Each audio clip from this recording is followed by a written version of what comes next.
આજના 12મા લેક્ચરમાં પૂર્ણ ભવિષ્યકાળની આખી થિયરી આપણે પૂર્ણ ભવિષ્યનો ઉપયોગ ક્યાં થાય, પછી એના સમયદર્શકો કેવી રીતે પેલું આગળ બાય પ્રેપોઝિશન મૂકીને આપણે વાપરીએ અમુક સમય સુધીમાં, આવતા અઠવાડિયા સુધીમાં, by the next week, by the next Monday, એ મેં તમને સમજાવ્યું. પછી એની વાક્ય રચના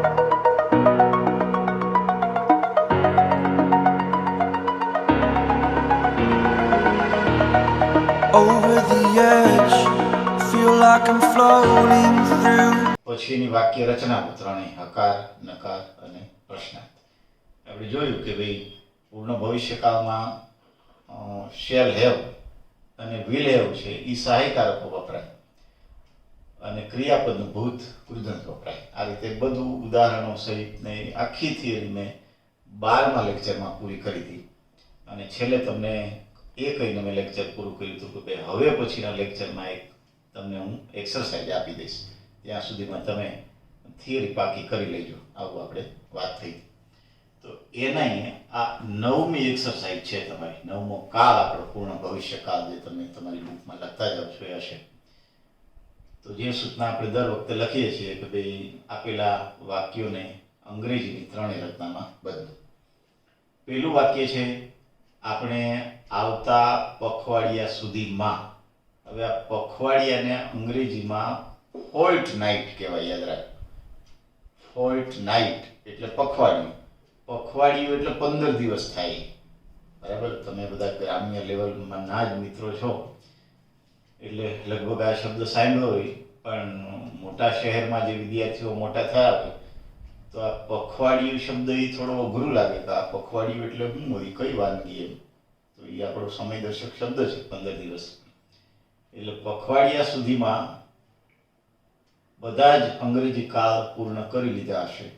તમને કહું છું એમ કે ભણાવતો ત્યારે આપણી જ બાબતો, આપણી આસપાસ બનતી ઘટનાઓ, એમાંથી એક્ઝામ્પલો બનાવવાની મારી હેબિટ છે. એટલે આપણા જ અભ્યાસક્રમનું આ સેન્ટેન્સ થયું. આનું અંગ્રેજી કરો એટલે હકાર, પછી નકાર, પછી પ્રશ્નાર્થ. એટલે જરૂર પ્રમાણે તમારે 3-4 લાઈનો તમારી બુકમાં જરૂર હોય એ પ્રમાણે મૂકતા જાય. પછી બીજું વાક્ય છે કે લોકોએ આવતીકાલ સાંજ સુધીમાં જરૂરી વસ્તુઓ ખરીદી લીધી હશે. આવતીકાલ સાંજ સુધીમાં એટલે બાય ધ ટુમોરો ઇવનિંગ અથવા બાય ધ નેક્સ્ટ ઇવનિંગ, એ સમયદર્શક થયો. જરૂરી વસ્તુઓ એટલે નીડફુલ થિંગ્સ. જરૂરી વસ્તુઓ એટલે નીડફુલ થિંગ્સ. ખરીદવી તમને એને ખબર છે એટલે કંઈ નથી કહેતો. ત્રીજું વાક્ય છે વિદ્યાર્થીઓએ આવતી દિવાળી સુધીમાં એટલે બાય ધી નેક્સ્ટ દિવાળી, આવતી દિવાળી સુધીમાં એટલે પ્રથમ સત્રનો અભ્યાસ શીખી લીધો હશે. તો આ પણ આપણા ભણવાના સંદર્ભનું વાક્ય થયું. અભ્યાસક્રમ એટલે કોર્સ, શીખવું એટલે લર્ન, પ્રથમ સત્ર એટલે ફર્સ્ટ સેમેસ્ટર, બરાબર. લગભગ બધા તમારા જાણીતા શબ્દો છે. ચોથું છે ગ્રામ્યજનોએ પોતાના ગામડાઓમાં આવતા અઠવાડિયા સુધીમાં રસ્તાઓ રિપેર કરી લીધા હશે. કોરોનાને લીધે પેલા લોકોએ ગામના રસ્તાઓ બંધ કરી દીધા હતા, બરાબર. ભગવાન કરે બધું મહામારી બંધ થાય તો રસ્તાઓ પાછા સાફ કરવા પડશે ને કંઈક, એ અર્થમાં વાક્ય. ગ્રામ્યજનો એટલે વિલેજર્સ, બરાબર. બીજો કોઈ શબ્દ વાપરવાનો નથી. રિપેર એ બેઝિકલી અંગ્રેજી શબ્દ છે, REPAIR. રિપેર એટલે સમારકામ કરવું. આપણો ગુજરાતી શબ્દ છે ને આ રિપેર, એટલે ખરેખર તો અહીંયા સમારકામ કરવું એવો વપરાય. પણ હવે તમે નવી પેઢી એવું બધું થોડું આ રિપેર તમને પોતાનો શબ્દ લાગે એટલે મેં ક્રિયાપદ મૂક્યું છે. એટલે એનો રિપેર્ડ, વી હેવ રિપેર્ડ, એવું આપણું ક્રિયાપદ બનશે. 5મું વાક્ય છે માતાએ પોતાના સંતાનો માટે આવતા સોમવાર સુધીમાં અભ્યાસક્રમની ગોઠવણ કરી લીધી હશે. સ્કૂલો ચાલુ ન થાય તો પોતાના બાળકોને કેમ ભણાવવા, આ વર્ષેનું કે સત્ર ન બગડે, વર્ષ ન બગડે, એના માટે શું કરવું, એ જે કંઈ શિક્ષિત માતાઓ છે એ આવી બધી વિચારણાઓ કરતી હોય તો એના અનુસંધાનનું વાક્ય. આવતા સોમવાર સુધીમાં એટલે તમે જાણો સંતાનો એટલે ચિલ્ડ્રન, બીજું કંઈ વાપરવાનું નથી. અભ્યાસક્રમ એટલે કોર્સ, અને ગોઠવણ કરવી એટલે ટુ અરેન્જ. એનું અરેન્જ આવશે. બરાબર? તો આવી રીતે આ તમારા એક્સરસાઇઝ બાકી હતી એના વાક્યો થયા તેને તમારે ગોઠવવાના છે. છતાંય એમાં તમને ક્યાંય મુશ્કેલી લાગે, ન સમજાય, ન આવડે તો તમે કયા કરું છો એમ મને કોલ કરી શકો છો, વોટ્સઅપમાં સવાલ પૂછી શકો છો, બધી તમને છૂટ છે.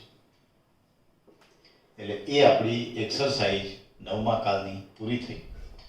આજના લેક્ચરનો 10મો ટેન્સ આપણો ચાલુ પૂર્ણ વર્તમાન કાળ, જે છેલ્લા 3 કાળ વિદ્યા પૂર્ણ ચાલુ પૂર્ણ કાળ એમાંનો પહેલો કાળ અને પેરેલલ જે આપણી ક્રમ ચાલે છે નંબરિંગ એમાં 10મો કાળ, અંગ્રેજી એનું પરફેક્ટ પ્રેઝન્ટ અથવા પ્રેઝન્ટ પરફેક્ટ કન્ટિન્યુઅસ ટેન્સ, ચાલુ પૂર્ણ વર્તમાન કાળ. હવે ચાલુ પૂર્ણ વર્તમાન કાળ એમની એક વ્યાખ્યા એવી છે, હવે તમને હું સમજાવવાની કોશિશ કરું છું, ધ્યાનથી મને સાંભળજો, સમજવાની કોશિશ કરતા રહેજો. ચાલુ પૂર્ણ વર્તમાન કાળ એટલે અમારા સાહેબો એવી વ્યાખ્યા આપતા કે ચાલુ પૂર્ણ વર્તમાન કાળ એક એવો કાળ છે કે જે ભૂતકાળ અને વર્તમાન કાળને જોડવાનું કામ કરે છે. ભૂતકાળ અને વર્તમાન કાળને જોડવાનું કામ કરતો કાળ એટલે ચાલુ પૂર્ણ વર્તમાન કાળ. તો સાહેબો એ રીતે સમજાવતા કે આ કાળ છે એ ભૂતકાળ અને વર્તમાન કાળને જોડતી કડીરૂપ કાળ છે. અહીંયા જુઓ મેં વ્યાખ્યા લખી છે કે ભૂતકાળના કોઈ એક સમયે કોઈ ક્રિયા શરૂ થઈ હોય, પછી એ ભૂતકાળનો સમય છે 500 વર્ષ પહેલાનો હોઈ શકે, 5 દિવસ પહેલાનો હોઈ શકે અને 50 વર્ષ પહેલાનો હોઈ શકે. ભૂતકાળનો કોઈ પણ એક સમય ત્યારે એક ક્રિયા શરૂ થઈ હોય અને અત્યારે વર્તમાનમાં જ્યારે આપણે કોઈ વાતની રજૂઆત કરીએ છીએ, કોઈ બાબતને સમજીએ છીએ, પ્રસંગને, કિસ્સાને, ઘટનાને, તો એ ત્યારે પણ એ ક્રિયા શરૂ હોય તો એવી ક્રિયાને દર્શાવવા માટે અંગ્રેજીમાં ચાલુ પૂર્ણ વર્તમાન કાળ વપરાતો હોય છે. માની લો કે કૃષ્ણ ભગવાનના અનુસંધાને આપણા દેશમાં વૈષ્ણવ સંપ્રદાય અથવા તો વૈષ્ણવ ધર્મ ચાલુ થયો. હવે વૈષ્ણવ સંપ્રદાય ચાલુ થયો તો ભગવાન શ્રી કૃષ્ણના અવસાન પછી એ ચાલુ થયો હોય ને વૈષ્ણવ સંપ્રદાય. તો અંદાજિત ઇતિહાસ એવું કહે છે કે કૃષ્ણ ભગવાનના અવસાનને 5000 વર્ષ થયા. તો 5000 વર્ષથી હવેલી કે વૈષ્ણવ સંપ્રદાય ચાલુ છે. શરૂ ક્યારે થયો? તો કે ભગવાનના અવસાન એટલે 5000 વર્ષ પછી. ઘટના શરૂ થઈ 5000 વર્ષ પછી, પણ આજે અત્યારે હું તમને ભણાવું છું ત્યારે એ વૈષ્ણવ સંપ્રદાય તો ચાલુ છે હિન્દુ ધર્મના એક ભાગરૂપે. તો 5000 વર્ષ પહેલા શરૂ થયેલી ઘટના આજે વર્તમાનમાં પણ ચાલુ છે. તો એ ક્રિયાને આપણે દર્શાવવી છે, એ અનુસંધાન દર્શાવવું છે, તો એને માટે અત્યારે જે આપણે શીખીએ છીએ એ ચાલુ પૂર્ણ વર્તમાન કાળ થાય. ગાંધી બાપુએ જે આપણને સમજાયું સત્ય, અહિંસા, બરાબર, કરુણા, તો એ ઘટના છે એ બાપુ જ્યારે આપણા દેશમાં એમણે સત્યાગ્રહો ચાલુ કર્યા છે 1915થી, પછીથી એમણે લખાણો ચાલુ કર્યા આપણા દેશમાં, બરાબર, હરિજન બંધુને એ જે એમના સામયિકો કે વર્તમાન પત્રો હતા બાપુ એમાં લખતા. તો એ જે એમની બાબતો છે એ 1915માં ચાલુ થઈ. તો એ સત્યાગ્રહ અહિંસાના આધારે આપણા દેશમાં આજે પણ આપણું બંધારણ, આપણું શાસન, આપણી વાતો ક્યાંક ને ક્યાંક આપણા ભારતીય સમાજ સાથે, શાસન તંત્ર સાથે વણાયેલી છે. હવે ઘટનાઓ શરૂ થઈ 1915-20માં, પણ આજની તારીખે પણ તમારા કોઈ ટીચરો, કોલેજના પ્રોફેસર સાહેબો આવું બધું ઇતિહાસ, સમાજ ભણાવતા હોય તો એ આજે પણ એ બધું આપણા સમાજ સાથે, આપણા શાસન સાથે વણાયેલું છે.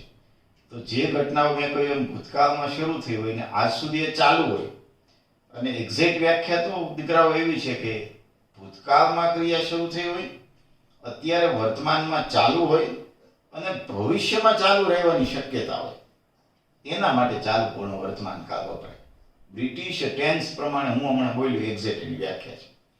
પણ એટલું બધું ન રહે યાદ રહે તો કાંઈ નહીં, પણ આપણે તમારી જરૂરિયાત એટલી છે કે ભૂતકાળમાં કોઈ ક્રિયા શરૂ થઈ છે, અત્યારે વર્તમાનમાં શરૂ છે, બસ તો એને માટે ચાલુ પૂર્ણ વર્તમાન વપરાય. એટલે જુઓ, એનું નામ તમે સમજો, આ પહેલા એવું પૂર્ણ વર્તમાન, એટલે ક્રિયા પૂરી થઈ ગઈ છે. આપણે પૂર્ણ વર્તમાનમાં એવું શીખતા હતા ને કે જે ક્રિયા પૂરી થઈ ગઈ હોય, અત્યારે વર્તમાનમાં અસર ચાલુ હોય, એને માટે પૂર્ણ વર્તમાન વપરાય. એવી વ્યાખ્યા તમને મેં શીખાય. હવે એની આગળ એક શબ્દ લાગ્યો ચાલતે. તો ક્રિયા પૂરી થઈ ગઈ છે પણ એની અસર અત્યારે ચાલુ છે. ક્રિયા પૂરી થઈ ગઈ છે, એની અસર અત્યારે ચાલુ છે. ધેટ ઇઝ ધ ચાલુ પૂર્ણ વર્તમાન, પ્રેઝન્ટ પરફેક્ટ કન્ટિન્યુઅસ. બરાબર? આ સમજવા માટેની એક બહુ સરળ એક ક્લુ છે. તો આવી જે ક્રિયાઓ છે એને દર્શાવવા માટે અને આપણા પેપરોમાં ક્યાંક ને ક્યાંક આ કાળનો અચૂકપણે 2 થી 3 જગ્યાએ ઉપયોગ થશે. માઇન્ડ વેલ. હવે જે સમજાવું છું એ પરીક્ષા લક્ષી તમને હું વાત કરું છું, એટલે પ્લીઝ ધ્યાન દઈને લખજો પણ ખરા, ધ્યાન દઈને હું બોલું છું એ સાંભળજો અને સમજજો પણ ખરા. કે ચાલુ પૂર્ણ વર્તમાન કાળ છે એ 10મા ધોરણના બોર્ડના પેપરમાં 2 થી 3 જગ્યાએ જુદી જુદી રીતે ઉપયોગમાં આવે છે. એક તો ખાલી જગ્યાના વાક્યોમાં ક્યાંક ને ક્યાંક એનો પ્રયોગ થાય. પછી જે તમારે વાક્યો બનાવવાના છે એમાં એનો પ્રયોગ થાય શબ્દોના આધારે. કૌંસમાં જે વાક્યો શબ્દો આપ્યા હોય એના આધારે તમારે વાક્ય તૈયાર કરવાનું છે, એમાં એનો ઉપયોગ થાય. અને બીજું પ્રેપોઝિશનના આધારે અનુસંધાને વાક્ય આપ્યું હશે, એમાં જે પ્લેઝન્ટ્રીઝના વાક્યો આવે છે 3 માર્કના, બરાબર, એમાં પણ ચાલુ પૂર્ણ વર્તમાન કાળનો ઉપયોગ આવશે. એટલે 3 માર્ક તો ચોક્કસ. અને પાઠ્યપુસ્તકના અનુસંધાનિત ક્યાંક તમારે જવાબ કે શોર્ટ નોટમાં ઉપયોગ થાય તો 2 માર્ક એના ગણો, એટલે 4-5 માર્ક માટે અનુમાનિત આ કાળ તમારે ઉપયોગી છે. બરાબર? એટલે પ્લીઝ આખા કાળને બરાબર સમજ્યો. હું જે તમને અત્યારે બોલીને સમજાવું છું એમાં ધ્યાન રાખજો. હવે જુઓ, એના સમય દર્શક આખો ટેન્સ અગત્યનો છે, તો સમય દર્શક પણ અગત્યના જ હોય. બહુ સીધી વાત છે. હવે મેં એમાં લખ્યું તમને ભણાવવા માટે કે ચાલુ પૂર્ણ વર્તમાન કાળમાં જે કોઈ ક્રિયા થાય છે એની શરૂઆત ક્યારે થાય, હમણાં ક્યારનો સમજાવું છું એમ કે ભૂતકાળમાં. ક્રિયાની શરૂઆત છે એ ભૂતકાળમાં થાય, કોઈ એક પણ સમય. પછી 1915 હોય કે ઈસવીસન પૂર્વેનો કોઈ એક સમય હોય કે 1050 હોય, બરાબર, આવી કાંઈ પણ શરૂ થાય છે ભૂતકાળમાં. હવે એ ક્રિયા ભૂતકાળમાં શરૂ થાય છે તો બહુ સીધી વાત છે કે ક્રિયા ભૂતકાળમાં શરૂ થાય છે તો જે સમય આવે એ કયો હોય? ભૂતકાળ. એટલે મેં લખ્યું કે પરિણામે આ કાળમાં વપરાતા જે સમયદર્શક શબ્દો છે એ ક્યાં હોય? તો કે ભૂતકાળના જ હોય. 1950, 200 વર્ષ પહેલા, 50 વર્ષ પહેલા, 5 કલાક પહેલા, 2 દિવસ પહેલા, આવા કાંઈ પણ સમયદર્શકો છે એ ભૂતકાળના જ થયા. માનો કે અત્યારે ગરમી છે, અત્યારની જ આપણે વાત કરીએ છીએ, હું તમને ભણાવું છું ત્યારની. તો ગરમી છે, આપણે કહી શકીએ કે છેલ્લા 20 દિવસથી ગુજરાતમાં કે આપણા દેશમાં ગરમીનું પ્રમાણ અત્યંત વધી ગયું છે. બરાબર? છેલ્લા 20 દિવસથી. તો ગરમીનું વધવાનું પ્રમાણ ચાલુ ક્યારે થયું? 20 દિવસ પહેલા. તો 20 દિવસ પહેલા એટલે ભૂતકાળ થયો. ક્લિયર? અને અત્યારે ગરમી ચાલુ છે એટલે એ ચાલુ વર્તમાન થયો. જુઓ, પૂર્ણ વર્તમાન એટલે 20 દિવસ પહેલા, અત્યારે ક્રિયા ચાલુ છે એટલે ચાલુ વર્તમાન. તો ચાલુ વર્તમાન કાળ પણ છે અને પૂર્ણ વર્તમાન કાળ છે, 2 કાળ ભેગા થાય છે. ધેટ ઇઝ ધ ચાલુ પૂર્ણ વર્તમાન કાળ. આમ પણ આને સમજ. એટલે ભૂતકાળની ક્રિયાઓ છે એ ભૂતકાળમાં ચાલુ થયું, એટલે જે સમયદર્શક શબ્દો છે એ લાસ્ટ ને બિફોર ને એબો ને, બરાબર, માનો 500 વર્ષ પહેલા તો બિફોર 500 years અથવા 500 years એગો. 20 દિવસ પહેલા તો બિફોર 20 days, ગયા અઠવાડિયે તો લાસ્ટ વીક. આવું જ બધું આવવાનું. પણ ખાસિયત ક્યાં એની છે કે આ ભૂતકાળના સમયદર્શક શબ્દોની સાથે કાં તો સિન્સ વપરાય કાં ફોર વપરાય, અચૂક વપરાય. બધા જ ચાલુ પૂર્ણ કાળો, બધા એટલે 3 છે, કાંઈ 50 નથી ચાલુ પૂર્ણ કાળો. બરાબર? 3 ચાલુ પૂર્ણ કાળો છે. ચાલુ પૂર્ણ વર્તમાન, ચાલુ પૂર્ણ ભૂતકાળ અને ચાલુ પૂર્ણ ભવિષ્યકાળ. એ ત્રણે ત્રણ ચાલુ પૂર્ણકાળો સાથે એના જે સમયદર્શક શબ્દો છે એની સાથે કાં તો સિન્સ આવશે કાં ફોર આવશે, અચૂક આવશે. જો પણ આપણા પ્રશ્ન પેપર માટે, આપણી પરીક્ષાઓ માટે, તમારી 10મા એને માટે આ સિન્સ અને ફોર એ ચાલુ પૂર્ણ વર્તમાન કાળ સાથે કદાચ વધારે અગત્યના છે, જરૂરી છે તમારા માટે. તો હવે એ ક્યારે વપરાય, કેવી રીતે વપરાય, આ સિન્સ અને ફોર એને આપણે લખવું છે. તો આ બીમાં પેલી નોંધ કે પ્રકાર હું સિન્સનો લખું છું અને એનું એક હેડિંગ મારી સાથે આપતા રહેજો, સિન્સનો ઉપયોગ.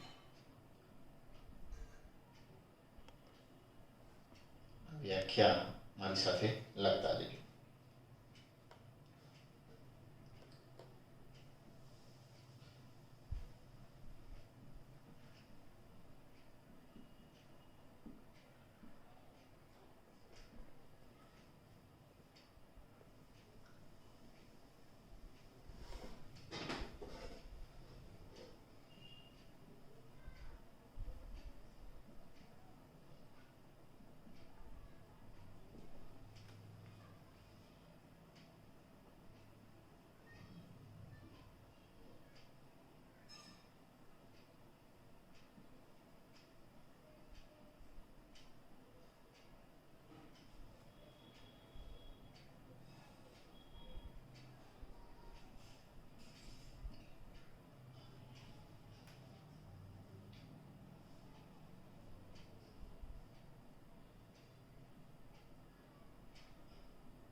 જો આ વ્યાખ્યા આપણે એવી લખી સિન્સના ઉપયોગમાં કે જ્યારે આપેલા ચાલુ પૂર્ણ વર્તમાન કાળના સમયદર્શક શબ્દો સાથે કે શબ્દોમાં સમયનું એક ચોક્કસ બિંદુ, એટલે એને અંગ્રેજીમાં પોઈન્ટ ઓફ ટાઈમ કહેવાય, બરાબર. સમયનું એક ચોક્કસ બિંદુ આપેલું હોય. હવે ચોક્કસ બિંદુમાં તમારે ધ્યાન શું રાખવાનું, અહીંયા મેં ઉદાહરણો તો લખ્યા છે, since last Monday, since last Diwali, since 15th March. પણ એ સિવાય તમને અહીંયા હું થોડું પ્રેક્ટિકલી સમજાવવાની કોશિશ કરું છું. આ લખજો તો ખરા, પણ એ સિવાય ધ્યાન રાખો કે કોઈ વાર, તારીખ, મહિનો, વર્ષ, સાલ જેને આપણે કહીએ, આ ભૂતકાળનું આપેલું હોય ને તો એની સાથે સિન્સ જ લાગે. માનો કે સિન્સ લાસ્ટ મન્ડે, મેં કહ્યું એમાં લખવાનું તો બરાબર છે, સમજવાનું ધ્યાન દેજો, આ ટેન્સ મહત્વનો છે દીકરા. Since Monday, since last Wednesday, since last Tuesday, આવું કોઈ પણ વાર થયો. પછી તારીખ, તો માનો કે એક ડેટ મેં એક્ઝામ્પલમાં લખી છે, સિન્સ 15th માર્ચ. લોકડાઉન માનો કે 22મી માર્ચથી આપણે ચાલુ આપણા દેશમાં થયું. તો lockdown has been started in our country since last 22nd March. આ હું પૂર્ણ વર્તમાનની પેશી રચના બોલ્યું, પણ પૂર્ણ વર્તમાનમાં પણ સિન્સ અને ફોરનો ઉપયોગ કરી શકાય છે, બરાબર. આ બધું જ અત્યારે બરાબર ધ્યાનથી સાંભળીને સમજજો. તો એ જે ચાલુ છે, માનો કે લોકડાઉન ચાલુ છે, તો એને પણ ચાલુ પૂર્ણ વર્તમાનમાં હું બોલ્યો એમાં થોડુંક વાક્ય રચનામાં ફેરફાર કરીને બોલી શકે કે અત્યારે એ ચાલુ છે.